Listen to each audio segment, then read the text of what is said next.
बिजली का बिल। रमेश बिजली विभाग में काम करता था। रमेश बहुत ही ईमानदार व्यक्ति था। वो ईमानदारी से अपना काम करता था। वहीं रमेश के ऑफिस में गोयल नाम का एक आदमी बिजली के बिल में घोटाला करता और फिर घूस लेकर उसे कम करवाने की बात करता था। इस तरह वो लोगों से पैसे वसूल करता था। इस तरह घूस लेकर गोयल ने अपने लिए एक बड़ा सा घर, गाड़ी खरीद लिया था।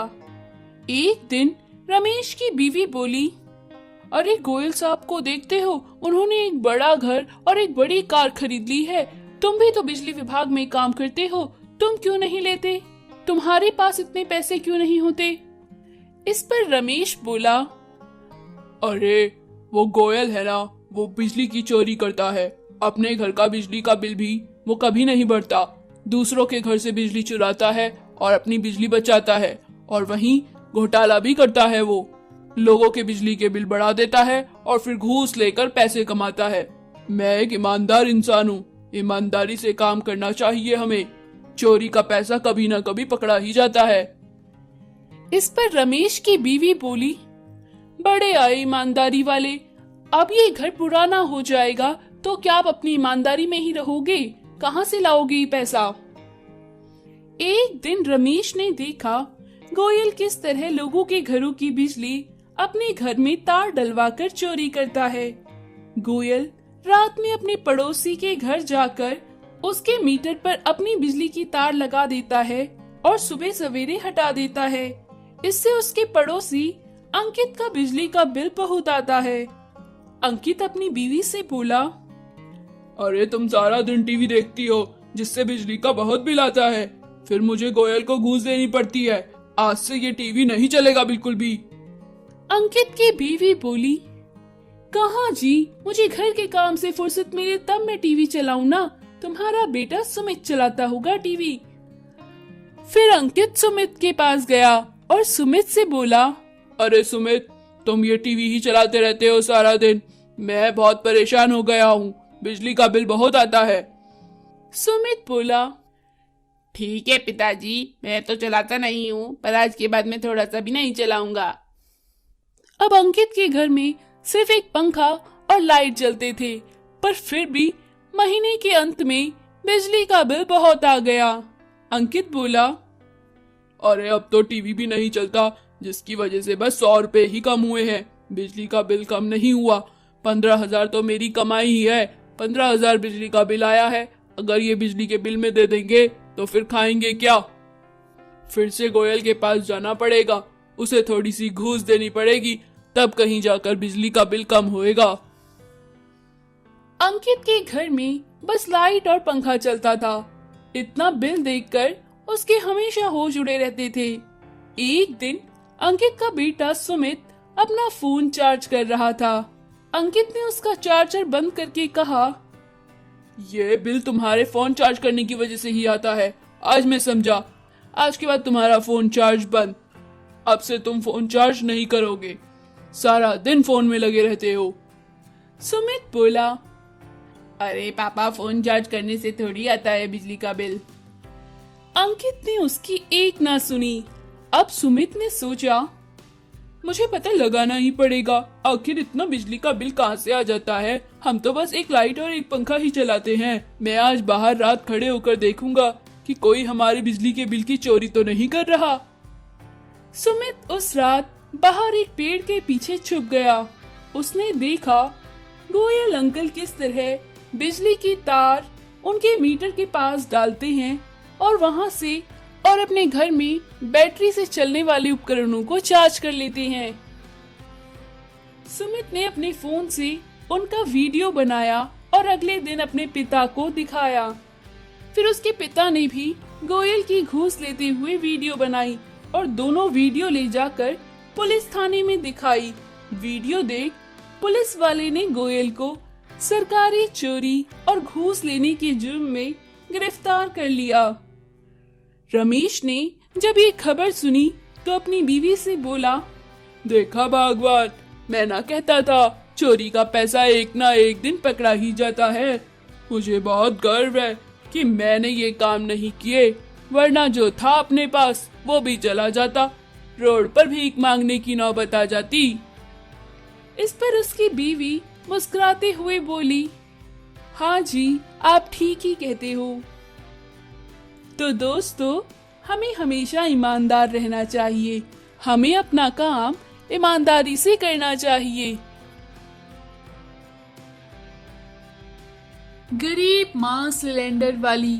सूरजपुर नाम के गांव में उधम और अमर नाम के दो आदमी रहते थे। वो दोनों गैस डिलीवरी का काम करते थे। उधम बहुत ही ईमानदार था। वो लोगों के वहां सिलेंडर पहुंचाता तो लोग उसे जितना टिप के रुपए में पैसे देते वो उन्हें चुपचाप ले लेता था। वहीं दूसरी तरफ अमर बहुत ही लालची था। एक दिन अमर उधम से बोला, भाई उधम, तुम इस तरह ईमानदारी से काम मत किया करो, तुम तो हमारा धंधा बंद करवाओगे। तुम ही टिप के रूप में जितना लोग देते हैं उसे चुपचाप ही रख लेते हो। अगर ऐसे ही करोगे तो हमारी ऊपरी कमाई बंद हो जाएगी। उधम बोला, देखो भाई अमर, मैं अपनी कंपनी को धोखा नहीं करूंगा। कंपनी हमें सैलरी तो देती ही है और लोग अपने मन से जो पैसे टिप के रूप में दे देते हैं उसे चुपचाप लेने में ही भलाई होती है।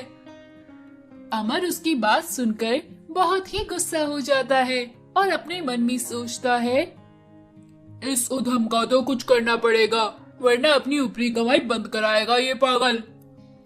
उधम को लोग बहुत पसंद करते थे और उसी से गैस सिलेंडर मंगाना पसंद करती थी, क्योंकि उधम बहुत ही ईमानदार व्यक्ति था और मिलनसार भी था। एक बार उधम को सम्मान के रूप में ट्रॉफी दिया गया। उधम ट्रॉफी लेकर अपने घर पहुंचा तो उसकी बेटी चिंकी ट्रॉफी देखकर बोली, पापा, आपने कोई प्रतियोगिता जीती है क्या? उधम बोला, नहीं बेटा, ये तो सिलेंडर कंपनी की तरफ से लोगों से अच्छे व्यवहार और ईमानदारी से काम करने का तोहफा मिला है और साथ में 10,000 रुपए भी मिले हैं। इन पैसों से मैं तुम्हारे लिए अच्छे कपड़े और खिलौने लाऊंगा। चिंकी अपने पिता की बात सुनकर बहुत खुश हुई। अगले दिन उधम साइकिल से बाजार जा रहा था, तभी उसे रास्ते में अमर दिखा। तभी उसे अमर ने अपने ऑटो से धक्का मार दिया, जिससे उधम का एक पैर टूट गया। अब उधम बिस्तर पर ही पड़ गया था और वो कोई काम नहीं कर सकता था। एक दिन अमर और उसका बॉस उधम से मिलने आए। उधम को ऐसी हालत में देखकर अमर मन ही मन बहुत खुश हुआ। तभी उधम का बॉस बोला, उधम, तुम्हारी ऐसी हालत देखकर हमें बहुत दुख हुआ है। ये लो कुछ पैसे, अब तो तुम कुछ साल तक कोई काम नहीं कर सकते। अगर तुम कुछ ज्यादा पढ़े लिखे होते तो मैं तुम्हें ऑफिस का काम दे देता, लेकिन अब तुम कुछ कर नहीं सकते। उधम बोला, सर, मुझे नौकरी से मत निकालिए, मैं अपने परिवार का पेट कैसे भरूंगा? ये देखकर उधम की पत्नी मीना बॉस से बोली, सर, मैं अपने पति के स्थान पर काम करूंगी। बॉस बोला, आप एक औरत हैं, आप सिलेंडर उठाने का काम कैसे करेंगी? ये तो बहुत मेहनत का काम है। मीना बोली, सर, एक औरत चाहे तो कुछ भी कर सकती है, मैं ये काम कर सकती हूँ। थोड़ी देर बाद सब वहाँ से चले गए। उधम अपनी पत्नी को काम करने के लिए बहुत मना किया, लेकिन उसकी पत्नी नहीं मानी। अगले दिन से मीना लोगों के घर घर सिलेंडर पहुँचाने का काम करने लगी। उसके काम की लगन को देखकर लोग उसे टिप के रूप में बहुत पैसे देने लगे। इस तरह मीना पूरे गांव में सिलेंडर वाली मीना के नाम से मशहूर हो गई। अमर ये सब देखकर बहुत जलता था। एक दिन अमर अपने दोस्त से बात कर रहा था।